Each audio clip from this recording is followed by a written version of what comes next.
সাপ থেকে মানুষের ভয়, আর সেই সাপ হয় যদি বিষধর কারণ বিষিনী। যে কোনো সাপ থেকে মানুষের আতঙ্ক, আর আতঙ্ক থেকে মানুষের মৃত্যুর কারণ হতে পারে।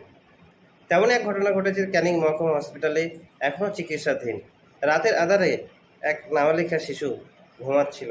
সেই ঘুমন্ত অবস্থায় কালার সাপে দংশন করেন এবং সাথে সাথে কিছুই না বুঝতে পেরে সকালবেলা যখন প্রচণ্ড পেটে ব্যথা, সাথে ঘুমিয়ে ঝিমঝিম ভাব, এমনটা অবস্থায় সর্ববিশেষজ্ঞ ডাক্তার কাবিল জমাদারের কাছে যায় এবং তিনি দেরি না করে সরাসরি সেই শিশুটাকে ক্যানিং মহকুমা হসপিটালে রেফার করেন এবং এখনও চিকিৎসাধীন আছে। সে বিষয়ে কাবিল জমাদার কি বলছে শুনুন। আপনার কাছে যে পেশেন্টটা এসেছিল সেটা কটার সময় এসেছিল? ওই 1:30 নাগাদ এসেছিল। পেশেন্টটার কিসের কামড় ছিল বা কোথায় নিয়ে গেছে? কালার সাপের কামড় ছিল।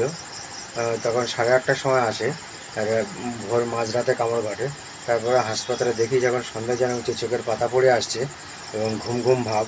তো এই নিয়ে তো যুক্তবাদী সংস্থায় কাজ করছে 24 বছর ধরে, তো একটা অভিজ্ঞতা হয়ে আছে। এবার নিজে তো সাপগুলো রেস্কিউ করি, জানি যে পেশেন্টের দেখলেই বোঝা যায় যে বিষধর কি বিষহীন। তো বাচ্চা মানুষ, 5-6 বছর বয়স, তো যখন ঢলে ঢলে পড়ছে, কিন্তু বাড়ির লোকের কাছে জিজ্ঞাসাবাদ করেছি, বলে যে সকালে পেটের ব্যথার কথা বলেছে।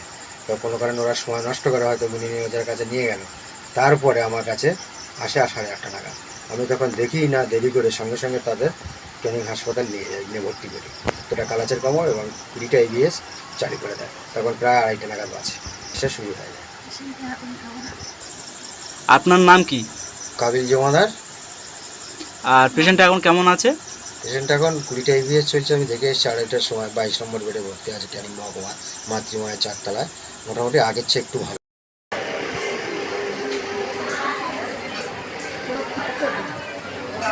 নাম কি জানো বাবা? বাচ্চার নাম বলো।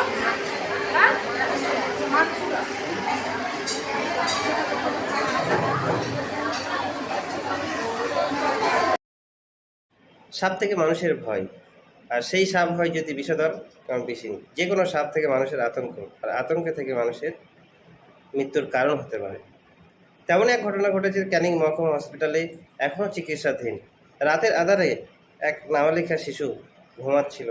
সেই ঘুমন্ত অবস্থায় কালার সাপে দংশন করেন এবং সাথে সাথে কিছুই না বুঝতে পেরে সকালবেলা যখন প্রচণ্ড পেটে ব্যথা, সাথে ঘুমিয়ে ঝিমঝিম ভাব, এমনটা অবস্থায় সর্ববিশেষজ্ঞ ডাক্তার কাবিল জমাদারের কাছে যায় এবং তিনি দেরি না করে সরাসরি সেই শিশুটাকে ক্যানিং মহকুমা হসপিটালে রেফার করেন এবং এখনও চিকিৎসাধীন আছে। সে বিষয়ে কাবিল জমাদার কি বলছে শুনুন।